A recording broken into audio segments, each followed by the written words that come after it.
Informative ٹوئے کی طرف سے میرے تمام ناظرین کو السلام علیکم۔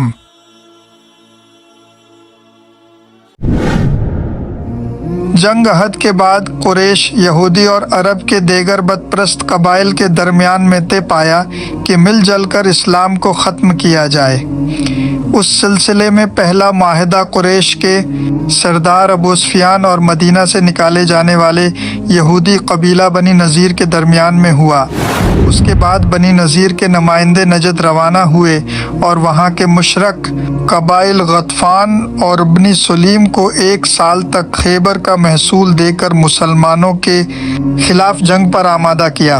اسلام کے خلاف اس اتحاد کو قرآن نے احزاب کا نام دیا ہے۔ ان میں ابو سفیان کی قیادت میں 4000 پیدل فوجی، 300 گھڑ سوار اور 1500 کے قریب شتر سوار اونٹوں پر سوار شامل تھے۔ دوسری بڑی طاقت قبیلہ غطفان کی تھی، جس کے 1000 سوار انینا کی قیادت میں تھے۔ اس کے علاوہ بنی مرہ کے 400، بنی شجاع کے 700 اور کچھ دیگر قبائل کے افراد شامل تھے۔ مجموعی طور پر تعداد 10,000 سے تجاوز کر گئی، جو اس زمانے میں اس علاقے کے لحاظ سے ایک انتہائی بڑی فوجی طاقت تھی۔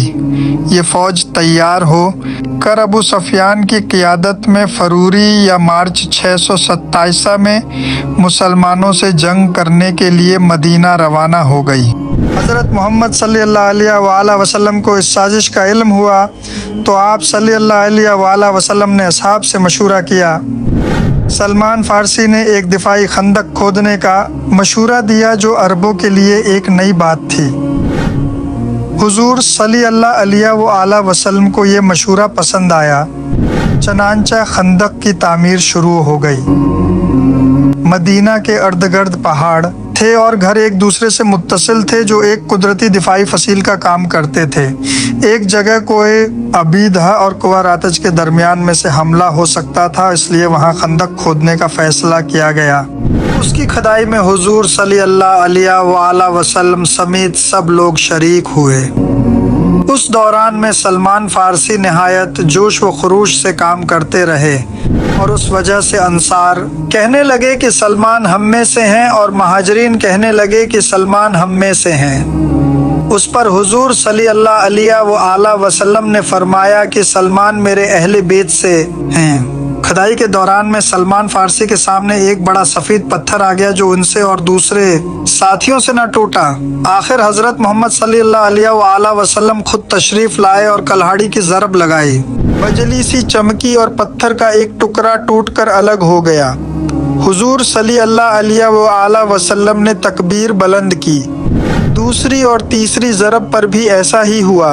سلمان فارسی نے سوال کیا کہ ہر دفعہ بجلی سی چمکنے کے بعد آپ تکبیر کیوں بلند کرتے ہیں؟ حضور صلی اللہ علیہ وآلہ وسلم نے جواب دیا کہ جب پہلی دفعہ بجلی چمکی تو میں نے یمن اور صنعا کے محلوں کو کھلتے دیکھا۔ دوسری مرتبہ بجلی چمکنے پر میں نے شام و مغرب کے کاخائے سرخ کو فتح ہوتے دیکھا، اور جب تیسری بار بجلی چمکی تو میں نے دیکھا کاخائے کسری میری امت کے ہاتھوں مسخر ہو جائیں گے۔ 20 دن میں خندق مکمل ہو گئی، جو تقریباً 5 کلومیٹر لمبی تھی، 5 ہاتھ تقریباً سوا 2 سے 2.5 میٹر گہری تھی، اور اتنی چوڑی تھی کہ ایک گھڑ سوار جست لگا کر بھی پار نہ کر سکتا تھا۔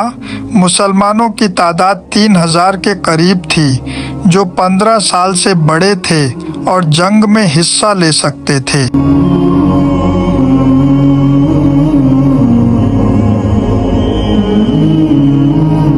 خندق کھدنے کے 3 روز بعد دشمن کی فوج مدینہ پہنچ گئی اور خندق دیکھ کر مجبوراً رک گئی۔ ان کی عظیم فوج اس خندق کی وجہ سے ناکارہ ہو کر رہ گئی۔ کئی دن تک ان کے سپاہی خندق کو پار کرنے کی کوشش کرتے رہے۔ کچھ دن کے بعد عمرو ابن عبد ود کی قیادت میں 5 سواروں، عمرو بن عبد ود، اکرمہ بن ابو جہل، زرار بن الخطاب، نوفل بن عبداللہ اور ابن ابی وہب نے خندق کو ایک کم چوڑی جگہ سے پار کر لیا۔ عمرو بن عبد ود عرب کا مشہور سورما تھا اور اس کی دہشت سے لوگ کانپتے تھے۔